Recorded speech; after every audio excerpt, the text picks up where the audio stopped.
आप देख रहे हैं बीआरजी टीवी के माध्यम से हम दिखा रहे हैं अभी समस्तीपुर जिला के पटोरी प्रखंड के अंतर्गत एक सनातनी धर्म से बिलोंग करने वाले सामाजिक चिंतक से हम कुछ बातचीत करते हैं, उनसे जानने की कोशिश करते हैं ये सनातनी धर्म क्या होता है। आइए सर, आपको बीआरजी टीवी में स्वागत है। आपका सर, अभी सनातनी धर्म, आप तो एक सनातनी धर्म से बिलोंग करते हैं सर, थोड़ा सनातनी धर्म के विचारों को हम जानना चाहेंगे और इनके वर्णों की, सनातनी धर्म के वर्णों के बारे में हम थोड़ा सा जानने की कोशिश करेंगे। सनातन धर्म जी, पहले तो ये समझिए कि धर्म जी, जो धारण करने योग्य है वही सनातन धर्म है। आदमी जो जन्म ले रहा है उसके हृदय की गुहा में सनातन धर्म है। सनातन धर्म का अर्थ यह है कि न उसका जन्म होता है न उसका एंडिंग होता है। तो सर, तो सनातनी स्टार्टिंग है तो वर्ण न जो एंडिंग चार, है। आप जो बोले 4 वर्णों की बात, वो वर्ण व्यवस्था तो गीता के आधार पर गीता के अलावा जो हुआ, देखिए सनातन धर्म जो है वो ऐसी परिस्थिति है जो जन्म से ही हर मनुष्य के हृदय में की गुहा में स्थित रहता है। वर्गीकरण करते समय कर्मों के आधार पर वर्गीकरण किया सर, नहीं, उन्होंने गुण के आधार गुण पर के आधार पर। इसने गुण के आधार पर मनुष्य का वर्गीकरण किया। उस वर्गीकरण में ब्राह्मण हैं, क्षत्रिय हैं, वैश्य हैं और लोगों को जो स्थिति है अभी ये वर्ण व्यवस्था से अलग हटने के कारण ही दुख में लोग जीते। तो वर्णों को जो असंतोष बांटा है गया है ठीक सर, कर्मों के आधार पर बांटा गया नहीं होगा। नहीं नहीं, अब देखिए, जी, किसी भी मनुष्य का जन्म जिस वर्ण में होता है तो वह गुण के आधार पर वह गुण लेके आता है। जिस वर्ण में वह जन्म लेता है उस वर्ण का गुण लेके आता है जी, और उसके आधार पर, गुण के आधार पर वो अपना कार्य करता है। उसमें उसकी पारंगता होती है, उसमें उसकी सफलता ज़्यादा होती है। अगर मान लीजिए कोई बढ़ई है तो बढ़ईगिरी जितना बढ़िया से बढ़ई कर लेगा उतना बढ़िया से पंडित जी कर लेंगे क्या? क्यों नहीं कर सकते हैं सर? क्यों? इसलिए कि उनका गुण नहीं है, जन्म गुण ऐसा नहीं है। गुण तो लेने की चीज है सर। ये आर्टिफिशियल हो जाएगा, ओरिजिनल नहीं होगा, ये कृत्रिम हो जाएगा। जी, समझ गए ना? अब कृत्रिम चीज ओरिजिनल हो नहीं सकता। अब ब्राह्मणों का जो कर्तव्य है, गुण है, थोड़ा थोड़ा सर व्याख्या हम हाँ। इसको जानना चाहेंगे। ब्राह्मणों का जो गुण है केवल ज्ञान प्राप्त करना, तपस्या करना और सन्मार्ग पर चलते हुए जीवन व्यतीत करना। ब्राह्मण को धन के प्रति आकर्षित होने की जरूरत नहीं है।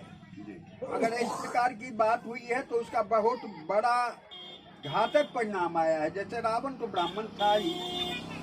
जहाँ तक ज्ञान की बात करें सर, हमारे भीमराव अंबेडकर भी तो एक ज्ञानी थे, वो भी एक वो अब देखिए, भीमराव अंबेडकर का ज्ञान लिमिटेड, संविधान निर्माता जो लोग थे उनमें उनका ज्ञान विस्तृत नहीं। विस्तृत का मतलब यह नहीं मैं कह रहा हूँ, मैं यह कह रहा हूँ कि आध्यात्मिक चेतना से जो ज्ञान प्राप्त होता है वह अनंत ज्ञान है। लेकिन जब हम किसी पढ़े लिखे स्थिति में, जो भौतिकवादी स्थिति में जो अध्ययन है, ज्ञान है, जो पढ़ रहे हैं, फिजिक्स, मैथ, इकोनॉमिक्स, अर्थशास्त्र, ये सारे चीज़ जो पढ़ रहे हैं, तो उसका तो लिमिटेशन है। इसमें है क्या, संसारिक कार्यों को संपादन करने में सहूलियत बस। लेकिन जब हम आध्यात्मिक ज्ञान की ओर बढ़ते हैं तो आध्यात्मिक ज्ञान सबसे ज्यादा ब्राह्मणों के अंदर में ही होता है। जी नहीं, आध्यात्मिक ज्ञान किसी भी वर्ण में हो सकता है, होता है। ये वर्तमान है, इसको काटा नहीं जा सकता। और जो व्यक्ति या जो प्राणी जिस वर्ण में जन्म लेता है वहीं से उनका आध्यात्मिक ज्ञान भी शुरू होता है, अपने कर्मों के आधार पर भी। ये जिस कर्म में वो है लिप्त, उसमें ही रह करके वो आध्यात्मिक ज्ञान उपज कर सकता है। कोई पढ़ाई का काम तो अपना काम करना है, लेकिन या कोई लोहार है या कोई जो प्रोफेशनल हैं, उनका अपने गुण के आधार पर ही अगर काम करते हैं तो उनको आर्थिक स्थिति तो बदलती ही रहती है, और साथ साथ उनका आध्यात्मिक भाव भी उनमें जागृत होता रहता है। अभी 4 वर्णों की बात की है, संक्षिप्त में सर चलेंगे। जो एक शब्द आपने बोला ये है, अब देखिए ब्राह्मण का हमारी बात सुनिए। ब्राह्मण का कर्म है ज्ञान प्राप्त करना, समाज को शिक्षित करना। जी। शिक्षित का मतलब फिजिक्स केमिस्ट्री नहीं पढ़ाना, बल्कि आध्यात्मिक ज्ञान से शिक्षित करना, जिससे समाज में सद्भाव उत्पन्न होगा, परोपकार उत्पन्न होगा, त्याग उत्पन्न होगा, सहयोग उत्पन्न होगा। वह ब्राह्मणों का काम है समाज को देना, जिससे कि समाज उत्तम अवस्था में अग्रसर हो सके। इस जगह पर अगर ब्राह्मण अज्ञानी है, स्वार्थी है, तो वहाँ पर जानते हैं क्या, वो पूरा समाज ही भ्रष्ट हो जाएगा। इसलिए ब्राह्मण का पहला दायित्व है कि अपने आध्यात्मिक ज्ञान को पहले अर्जित करना, शास्त्रों का ज्ञान अर्जित करना, और इसके बाद समाज को भी ज्ञान से शिक्षित करना है, उसको भी बढ़ाना है, और इससे समाज में संतुलन बना रहेगा। समाज का जो दिशा है वो उच्चतम स्थिति में चला जाएगा। और एक दूसरी बात, एक वर्ण को आप जानना चाहेंगे। क्षत्रिय, जी। क्षत्रियों हम उसी पॉइंट पर जाना चाह रहे हैं। क्षत्रियों का कार्य रक्षा करना। रक्षा कौन करता है? क्षत्रिय। उसमें गुण होता है, वह जान दे देगा जी। वो रक्षा के स्थिति में वह देश के लिए, समाज के लिए, आपका मानना है सत्य के लिए वो जान दे देगा। ये आपका मानना है क्या सर कि लोगों उनमें गुण ही होता है क्षत्रिय लोगों? रक्षा कर बेटा, शौर्य का गुण उनमें है, क्षत्रिय में है जी। समझे। और अब आइए वैश्य। देखिए शास्त्र में वर्णन है कि वैश्यों की पूजा होनी चाहिए। वैश्य में जो कृषि कार्य में है वह भी वैश्य है, बिजनेस वाला ही वैश्य नहीं है, जो गौ पोषण करता है वह भी वैश्य है। और कहा गया है शास्त्रों में कि वैश्य ही पूरे सोसाइटी का परवरिश करता है। उसके पास इतना धन होता है, सबसे ज्यादा धन वैश्यों के पास होना चाहिए। शूद्र वर्ण के बारे में जी बहुत महान वर्ण है। बीच में लोगों ने उनको छुआछूत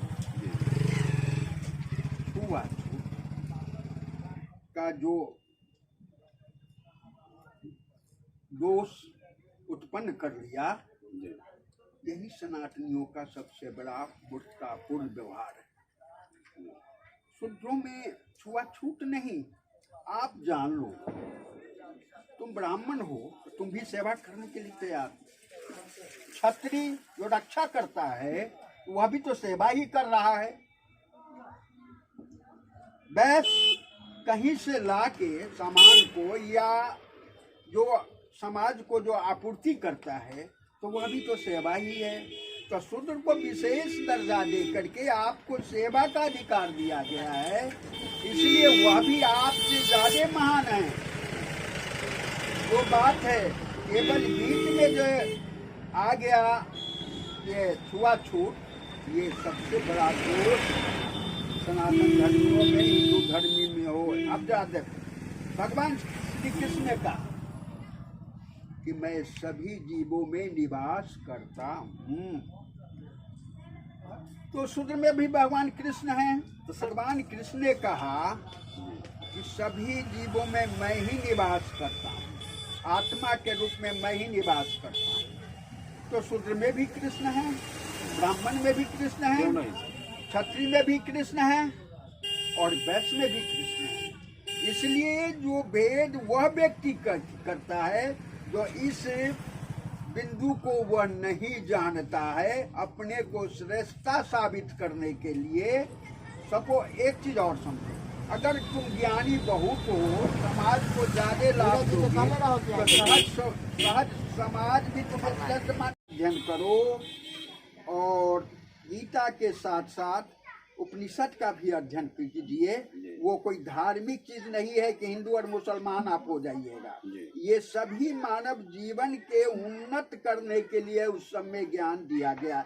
जब सभी शिक्षक गीता का अध्ययन, ये उपनिषद का अध्ययन और वेद का अध्ययन अगर करके और वो विद्यालय में प्रवेश करेंगे तो उनका तो उन्नत होगा, उनका चरित्र ऊंचा होगा ही, साथ साथ सोसाइटी जो शिष्य है उसका भी डेवलप होगा और समाज भी उन्नत हो जाएगा।